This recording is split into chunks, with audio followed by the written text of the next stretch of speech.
Michael Jordan has never lost an NBA Final Series in his career, let alone has never let a series go to Game 7. For people that don't know basketball, the NBA Finals is the championship series.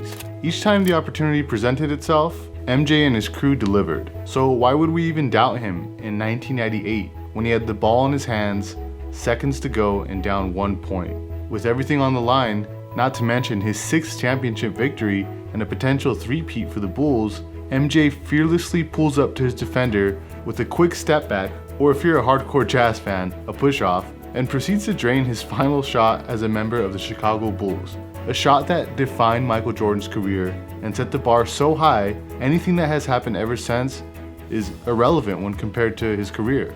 Naturally, this iconic sports moment also has an iconic sneaker tied to it. The shoes MJ had on feet when making his final shot with the Bulls, the Air Jordan 14. It's no secret that Michael Jordan has an affinity for the finer things in life: cigars, golf, and sports cars.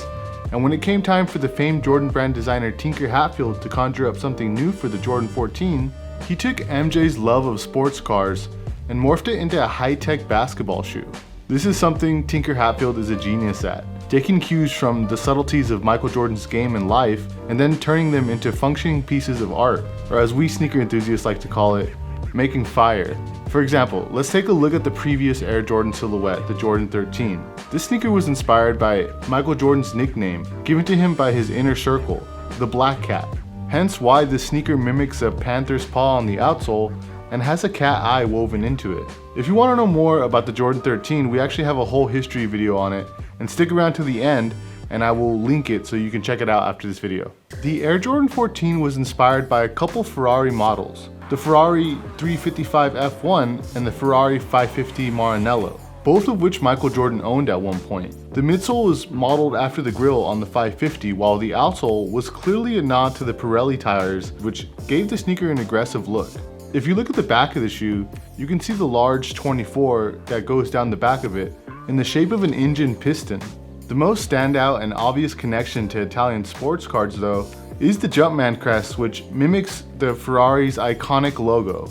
As for the technology in the shoe, the Jordan 14 is considered one of the most comfortable Jordan silhouettes of all time, with zoom air units in both the heel and the forefoot, along with a Phylon midsole and grippy herringbone pattern on the outsole. The shoe also features a unique exhaust system characterized by a ventilation hole on each shoe's medial midsole to allow air in and out to help cool your foot.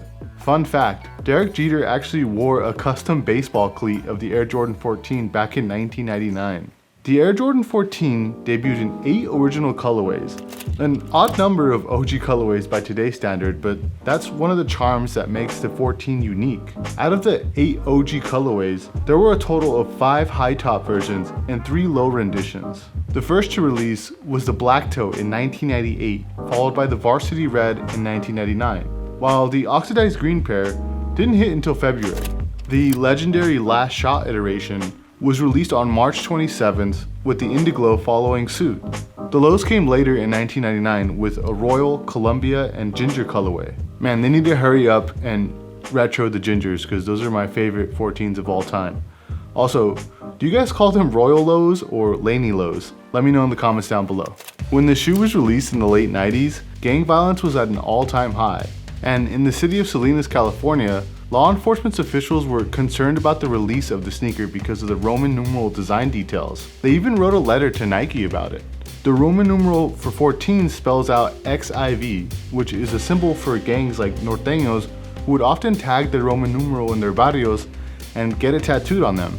If you count up the alphabet in order, the 14th letter is the letter N. Not to mention, the Jordan 14 also featured the gang's color, red. Check out this clip from a news channel in Salinas from the 1990s. Could Nike's new Air Jordan basketball shoes spark deadly gang violence? That's what Bay Area police and authorities in surrounding areas fear, and now they're trying to prevent it. Tony Russomanno explains from Salinas. Police in San Jose and several other Northern California cities say they are intensely interested in Nike's latest Air Jordan basketball shoes. What got their attention was a letter to Nike from the mayor of Salinas warning that the shoes could lead to violence. The police interest is not in who's wearing them necessarily, but in what it means when they do. Our biggest concern is that a nationally distributed product by a internationally known corporate name would be used to further promote the ideologies of a criminal organization. That organization would be Northern California's Norteño Street Gang. And Michael pulls up and buries the shot to give him a 1-point lead. The shoes are the 14th edition of basketball superstar Michael Jordan's wildly popular line. So they carry the number 14 in Roman numerals in a red circle on the sole. The color and the numerals XIV are used by Norteño gang members to identify themselves. The letter N is the 14th letter of the alphabet.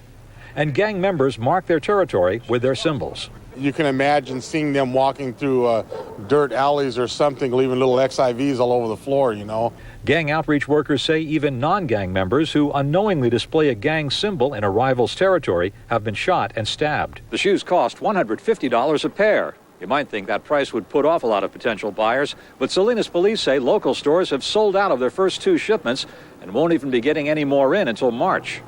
Nike says they have no intention to stop selling them, but the company is taking out newspaper ads in Salinas and Chico this weekend to emphasize what a spokeswoman calls the company's and Michael Jordan's values. The solution is helping build strong communities and helping build strong programs, and that's where we choose to focus our efforts on in addressing this issue. That truly is the answer.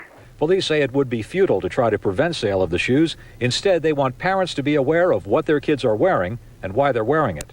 In Salinas, Tony Rusomano, Channel 5 Eyewitness News. Alright, there are a ton of sought-after non-OG Jordan 14 colorways, so let's go over some of the more important ones and some of our favorites. Let's start with the most rare Jordan 14, the mid-UNC East Bay exclusive.